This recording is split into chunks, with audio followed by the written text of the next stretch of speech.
Blissful morning உறவுகளுக்கு வணக்கம். நான் உங்கள் இயற்கை மற்றும் யோகா மருத்துவர் மீரா பேசுகிறேன். இந்த வீடியோவில் நம்ம என்ன பார்க்க போகிறோம்னா, நம்ம தோள்பட்டை வலிக்கு பின்னாடி இருக்க இமோஷன்ஸ், சப்கான்ஷியஸ் பேட்டர்ன்ஸ் என்னென்ன, அதை எப்படி ஹோப்பனோ நன்றி உணர்வு, அப்புறம் சுஜோக் அக்யூப்ரெஷர் இதை யூஸ் பண்ணி நம்ம ஓவர் கம் பண்ணுறது, சரி பண்ணுறது அப்படின்றத பார்ப்போம். இந்த வீட்டில் நான் தான் எல்லா வேலையும் பார்க்க வேண்டியது இருக்குது. இல்லைன்னா வீடாகவே இருக்கிறது இல்லை. நம்ம இல்லைன்னா உருப்படியாகவே ஒரு வேலை நடக்கிறது இல்லை. இந்த ஆஃபீஸில் எல்லா வேலையும் நம்ம தலையை தான் கட்டுறாங்க. இப்போ நம்ம கொஞ்சம் பொறுப்பாக கரெக்டாக பண்ணலன்னு வச்சுக்கோங்க, எதுவும் சரியாக நடக்காது. எல்லாம் நம்ம தான் பார்த்து செய்ய வேண்டியது இருக்குது. நம்ம மட்டும் சம்பாதிக்கலைன்னா நம்ம குடும்பத்தோட நிலைமை என்ன ஆகுறது? எல்லாமே நம்ம தலையில் தான் வந்து விடியுது. எல்லா செலவும் நம்ம தலையில் தான் வந்து விடியுது. இந்த மாதிரி உங்களுக்குள்ளே நீங்கள் நினைக்கிறீங்களா? அடிக்கடி இந்த மாதிரி உங்களுக்குள்ளே பேசுகிறீங்களா? மொத்த குடும்ப பாரத்தையும், வேலை சுமை எல்லாத்தையுமே நீங்கள் தான் சுமக்கிறீங்களா? இது ஆரம்பத்தில் சின்னதாக வர்றது. உங்களுக்குள்ளே பேச பேச பேச உங்கள் சப்கான்ஷியஸில் ஒரு பேட்டர்னை உண்டு பண்ணிடுதுங்க. பேட்டர்னை உண்டு பண்ணிவிட்டு உங்கள் எனர்ஜி லெவலில் அது ஸ்ட்ராங்காக இருக்கப்போ, ஒரு சந்தர்ப்பம் கிடைக்கிறப்ப ஏதோ ஒரு ஓவராக வேலை செய்கிறதோ, ஏதோ சட்டன் கீழே விழுறதோ, இடிச்சுக்கிறதோ, ஏதோ சின்னதாக ஒரு ட்ரிகர் ஃபேக்டர் கிடைச்சாலும், ஏற்கனவே எனர்ஜி ஃபீல்டில் இந்த சுமை, வேலை சுமை, பணிச்சுமை, மனச்சுமை, ஸ்ட்ரெஸ், இது சம்மந்தமாக மன அழுத்தத்தை தேக்கி வச்சுருக்கோமா, சான்ஸ் கிடைச்சதும் தோள்பட்ட வழியில் வச்சிரும்.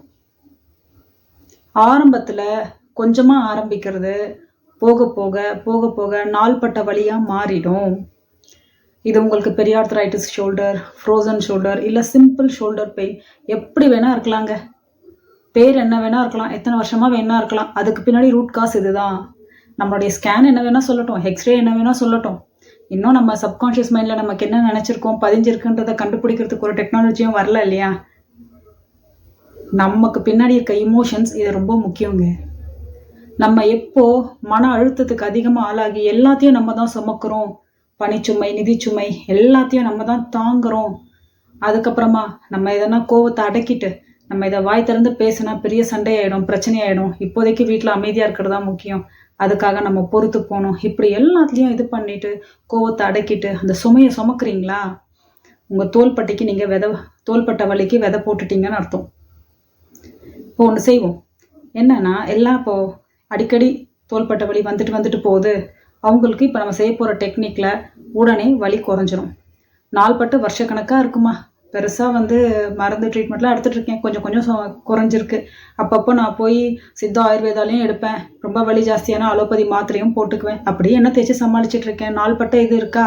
நீங்கள் என்ன ட்ரீட்மெண்ட் எடுக்கிறீங்களோ, என்ன மருந்து மாத்திரை சாப்பிட்றீங்க, தைலம் தேய்க்கிறீங்க, என்ன பண்ணுறீங்களோ அது கூட இதை இன்னையிலேருந்து இந்த நிமிஷத்துலேருந்து சேர்த்து பண்ணுங்க. சேர்த்து பண்ண உங்களுக்கு வலி கொஞ்சம் கொஞ்சமாக குறைய ஆரம்பிக்கும். இப்போதான் வந்த வலினா சீக்கிரமாக சரியாயிடும். நாள்பட்ட வலியாக இருந்தால் தொடர்ந்து பண்ண நல்ல இம்ப்ரூவ்மெண்ட் தெரியும். முதல்ல உங்களுக்குள்ளே தேங்கி இருக்க அந்த கோபம், நாள்பட்ட கோபம், அந்த இயலாமை எல்லாத்தையும், அந்த பாட்டிலில் பாயிருக்கு இல்லையா, அது எல்லாத்தையும் முதல்ல தலையணை குத்துறது மூலமாகவோ இல்லை பேப்பரில் கிறுக்கிட்டு கிழிச்சு போடுறது மூலமாகவோ முதல்ல அந்த ஸ்டோர்ட் அப் ஆங்கர், அந்த கோவத்தை ரிலீஸ் பண்ணுங்க. இது சம்மந்தமான டீட்டெயில் வீடியோஸ்க்கான லிங்க்கை நான் டிஸ்கிரிப்ஷனில் பின் பண்ணியிருக்கேன். அதை பார்த்து ஃபாலோ பண்ணுங்கள். அதை பண்ண பிறகு இப்போ அடுத்து நம்ம சொல்ல போகிறத விடாமல் காலையில் சாயந்தரம் ரெகுலராக கொஞ்சம் நாளைக்கு தொடர்ந்து பண்ணிட்டு வாங்க. ரிசல்ட்டை நீங்களே சொல்வீங்க. ரிலாக்ஸ்டாக சேர்லையோ கீழையோ பெட்டில் எங்கே உங்களுக்கு வசதியோ உட்கார்ந்துக்கோங்க. உட்கார்ந்துட்டு அமைதியாக 2-3 தடவை மூச்சை இழுத்து விடுங்க. மூச்சை இழுத்து விட்டுட்டு உங்கள் தோள்பட்டையில் எந்த பக்கம் வலி இருக்கோ, அது ரைட்டாக இருந்தாலும் லெஃப்டாக இருந்தாலும் எப்படியா இருந்தாலும் பரவாயில்ல, அதை ஒரு செகண்ட் கவனிங்க. வலி எப்படி இருக்குது, எந்த மாதிரி இருக்குது, ஜஸ்ட் ஒரு நிமிஷம் இல்லை ஃபியூ செகண்ட்ஸ் கூட கவனிச்சுட்டு பொறுமையாக உங்கள் இடது கை, லெஃப்ட் ஹேண்ட் இருக்கு இல்லையா, அதை எடுத்து உங்களுடைய சுண்டு விரல், இந்த சுண்டு விரலில் இந்த ரேகை இருக்கு இல்லைங்களா, இந்த ரேகை நம்ம தோள்பட்டையை குறிக்கக்கூடியது. ஸோ ஜோக்கில் அதை இப்படி மற்ற விரல்களால் அழுத்தி பிடிச்சிக்கோங்க. பிடிச்சிட்டு கண்ணை மூடி உங்களுடைய தோள்பட்டை எந்த பக்கம் வலி இருந்தாலும் பரவாயில்ல, இது ரைட்டு லெஃப்ட்டு அதுக்கு டீட்டெயில்ஸ்குள்ளே போனால் ரொம்ப உங்களுக்கு கன்ஃபியூஸ் ஆகிடும். ஜென்ரலாக இந்த மாதிரி பண்ணிடுங்க. கண்ணை மூடி உங்கள் தோள்பட்டையை கவனித்து, ஐ ஆம் சாரி, தெரிஞ்சோ தெரியாமலோ இந்த வலி வர்றதுக்கு நான் காரணமாயிட்டேன். எனக்குள்ளே இருக்க ஏதோ ஒரு பேட்டர்ன், எனக்குள்ளே பதிஞ்சிருக்க ஏதோ ஒரு இமோஷன் இந்த பேட்டர்ன் இதுதான் இன்னைக்கு இந்த வழியில் என்னை கொண்டு வந்து விட்டுருக்கு. I take 100% responsibility. நான் தான் இதுக்கு பொறுப்பு. அது ரொம்ப ரொம்ப முக்கியம், நம்ம பொறுப்பு எடுத்துக்கிறது.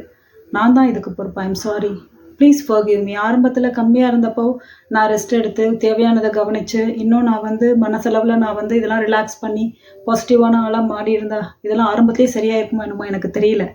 அப்போ எனக்கு இந்த மாதிரி ஐடியாஸ் கிடைக்கல, இந்த மாதிரி யாரும் என்னை வழி நடத்தலை. Please forgive me.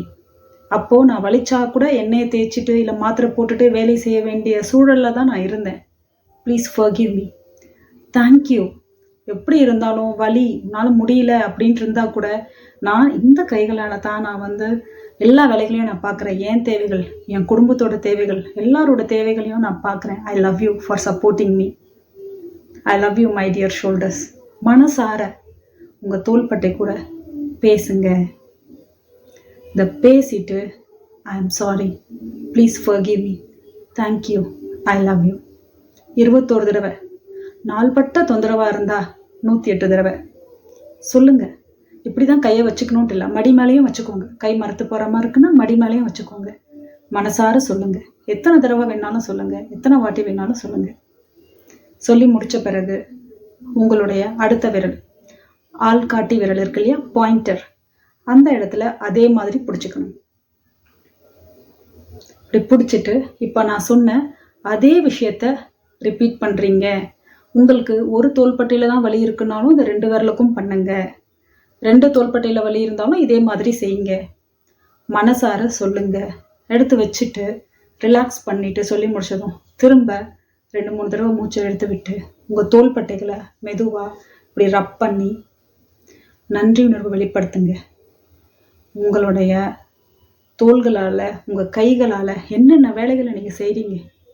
நம்ம ட்ரெஸ் பண்ணுறோம், சமைக்கிறோம், தலைவாடுறோம், வண்டி ஓட்டுறோம், எல்லா வேலைகளையும் செய்கிறோம். கைகள் இல்லைன்னா, நம்ம தோள்பட்டை, நம்ம கைகள் இல்லைன்னா நம்ம நிலைமை என்ன? நம்ம உடம்புக்கான பேசிக் ஸ்ட்ரக்சரை கொடுக்கறதுல இது எவ்வளோ பங்கு வகிக்குது இல்லையா? ரொம்ப சந்தோஷப்பட்டு இத்தனை நாள் நம்ம கூட, இத்தனை வருஷங்கள், நம்ம வயசுக்கான வருஷங்கள் இல்லையா? நமக்கு என்ன வயசோ நம்ம தோள்பட்டைக்கும் அத்தனை வயசு தான். அவ்வளோ சமயம் அது சுமந்துருக்கு. ரிலாக்ஸ். தேங்க்யூ. ஒன்று நான் டேக் கேர் பண்ணிக்கிறேன். நன்றியுணர்வை வெளிப்படுத்துங்க. அடுத்து நீங்கள் மாத்திரை சாப்பிட்றீங்களா? அந்த மாத்திரையோ கஷாயமோ ஏதோ ஒன்று நீங்கள் செய்கிறப்போ அதை எடுத்து ஒரு செகண்ட் அதை கண்ணில் பார்த்து இந்த மருந்து எனக்கு முழு நிவாரணத்தை கொடுக்கட்டும் அப்படின்னு மனசார அதை வாழ்த்தி சங்கல்பம் பண்ணி அந்த மாத்திரையை சாப்பிடுங்க. என்ன தேய்க்கிறீங்களா? I am sorry, please forgive me, thank you, I love you சொல்லிட்டு இந்த மாதிரி பாசிட்டிவாக ஒரு சங்கல்பம் பண்ணிட்டு நீங்கள் அந்த எண்ணெயை தேய்ங்க. எப்போல்லாம் தண்ணி குடிக்கிறீங்களோ, நம்ம தண்ணிக்கு மெமரி பவர் இருக்குது. அதை நம்ம நம்மளுடைய தேவைக்கு ஏற்ற மாதிரியான எண்ணங்களை அதை பதிய வச்சு நம்ம உடம்புல பதிய வைக்கலாம்னு தெரிஞ்சிருக்கும் இல்லையா? அப்போது தண்ணியை பார்க்குறப்போ, இந்த தண்ணி குடிக்கிறப்ப எனக்கு முழு ஆரோக்கியத்தை மீட்டு கொடுக்குது, நாளுக்கு நாள் என்னுடைய கைகள் பலமாயிக்கிட்டே வருது அப்படின்றத சில தடவைகள் சொல்லிட்டு மனசார குடிங்க. இதை செஞ்சுட்டு உங்கள் வேலைகளை, உங்கள் ட்ரீட்மெண்ட் எடுக்கிறீங்களா எடுங்க, உங்கள் வேலைகளை நீங்கள் பாருங்கள். இது உங்களுக்கு நாள்பட்ட மனக்கசப்புகள், தொந்தரவுகள், இந்த இமோஷனல் பேட்டர்ன்ஸ் தான் இது உங்களுக்கு வழிவகுத்திருக்கு. இந்த மாதிரி நமக்கு தெரியாத மற்ற பல விஷயங்கள் நம்ம உடல்நிலையில் மாற்றத்தை கொண்டு வரும். மனசளவில் தொந்தரவு வர்றது மூலமாக. அப்போது நம்ம எப்போவுமே பாசிட்டிவான ஆளாக இருக்கிறது முக்கியம் இல்லையா? எங்கெல்லாம் முடியுமோ, எங்கெல்லாம் நெகட்டிவ் எமோஷன்ஸ் வருதோ அங்கெல்லாம் உடனே ஐ am sorry, please forgive me, thank you, I love you சொல்லுங்கள். எதையுமே மனசில் கேரி ஃபார்வர்ட் பண்ணாதீங்க. தூங்க போகிறப்ப அன்னைக்கு நடந்த நல்ல விஷயங்களுக்கு நன்றியுணர்வை வெளிப்படுத்திட்டு தான் தூங்குவேன். அதுதான் நான், அப்படி தான் நான் இருப்பேன் அப்படின்னு உங்களுக்கு ஒரு ரூலை ஃபிக்ஸ் பண்ணி அந்த மாதிரி பாசிட்டிவாக இருங்க. எப்போ தண்ணி குடித்தாலும் அதுக்கு ஒரு பாசிட்டிவ் ஸ்டேட்மெண்ட் பண்ணி குடிங்க. இந்த மாதிரி சின்ன சின்ன உடல் தொந்தரவுகள் இருக்குது, இந்த ப்ராக்டிசஸ் அதில் எஃபெக்ட் பண்ணுதா அப்படின்னு உங்களுக்கு தோணுதா? நம்ம அதுக்கு ஒரு கைடன்ஸ் வேணுமா? பிளிஸ்ஃபுல் மார்னிங் செஷனில் ஜாயின் பண்ணுங்கள். டீட்டெயில்ஸை டிஸ்கிரிப்ஷனில் கொடுத்துருக்கேன். இன்னொரு முக்கியமான விஷயம், சந்தோஷமாக இருங்க. எல்லா சுமைகளையும் மைண்டில் எடுத்து தூக்கி போடுங்க. நம்ம இல்லைன்னா எதுவுமே நடக்காதுன்றத எண்ணத்தை விடுங்க. செடியை வச்சவன் தண்ணி ஊற்றுவான்ற நம்பிக்கையை கடவுள் மேலேயோ பிரபஞ்சத்து மேலேயோ வச்சுட்டு அவங்கவுங்க வாழ்க்கையை அவங்கவுங்க வாழ்வாங்க. நம்மளால் முடிஞ்ச பெஸ்ட்டை நம்ம செய்வோம். அந்த மனநிலையில் நீங்கள் செய்யுங்க. ஒரு டிட்டாச்மெண்ட்டோடு இருங்க. எல்லா தேவையற்ற எமோஷன்ஸையும் ரிலீஸ் பண்ணிவிட்டு பாசிட்டிவாக இருங்க. எல்லா வழிகளில் இருந்தும் ஈஸியாக நீங்கள் மீண்டு வந்துடலாம். நன்றி, வணக்கம்.